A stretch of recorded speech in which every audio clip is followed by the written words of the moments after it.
Hi మామ, అందరికీ నమస్తే. ఈరోజు మనం మళ్ళీ లోడుకు పోతున్నాం మామ. ఈసారి సింపుల్ మామ, గొలగమూడి రోడ్ నుంచి తిరుపతికి మన ఏడుకొండల వెంకన్న ఉండే కాడికి అలా లోడుకు పోయినాను మామ ప్రశాంతంగా. ఎనీవే అందరికీ భోగి సంక్రాంతి శుభాకాంక్షలు మామ.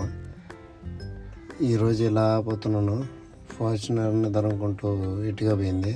అలా నేను కూడా తరుముకుంటూ పోయేసి లోడింగ్ పాయింట్లో పెట్టాను. ఇవే మా ప్యాకింగ్వి. ఇవన్నీ లోడ్ వేసేసుకున్నాను.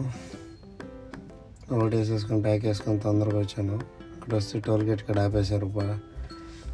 టైం టు టైం పేమెంట్స్ అన్నీ పడతాయి, కానీ టోల్ గేట్లు మాత్రం తొందరగా టోల్ గేట్లు వేస్తారు. ఎందుకంటే స్కాన్లు పని చేయదని అంటారు. అదొక డబ్బులు పక్క వెయిట్ చేసి డబ్బులు కడదాం అనుకుంటే దానికి డబ్బులు కట్టమంటారు. దానికంటే అదేమి వెళ్ళి అని చెప్పి ఫాస్టాగ్లో కట్టుకొని ప్రశాంతంగా వచ్చాను. అలా ఏముందబ్బా అని చూసుకుంటుంటే మా అమ్మగారు ఫోన్ చేశారు.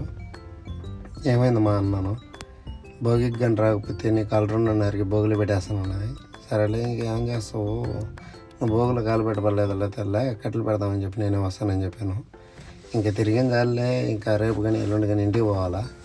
ఎందుకంటే ఇప్పుడు ఇంటికి పోయి చాలా రోజులైంది. ఎందుకంటే ఈరోజు నేను ప్రజెంట్ స్టే చేస్తున్న మన తిరుపతి వెంకన్న కాడికే పోతున్నాను లోడ్ వేసుకుని. ఎంతైనా నేను ఉండేది కూడా తిరుపతిలోనే కాబట్టి ప్రజెంట్ ఏడుకొండల వెంకన్న కాడికి పోతున్నాను ఈరోజు. అలా హైవేలో తట్టుకుంటూ పోతున్నాను నిదానంగా కాకుండా ఒక మీడియం స్పీడ్ మెయింటైన్ చేశాను. కానీ తీరా జరిగింది మాత్రం ఈరోజు మాత్రం చిన్న ఇన్సిడెంట్ అయింది మామ. ఏం లేదు,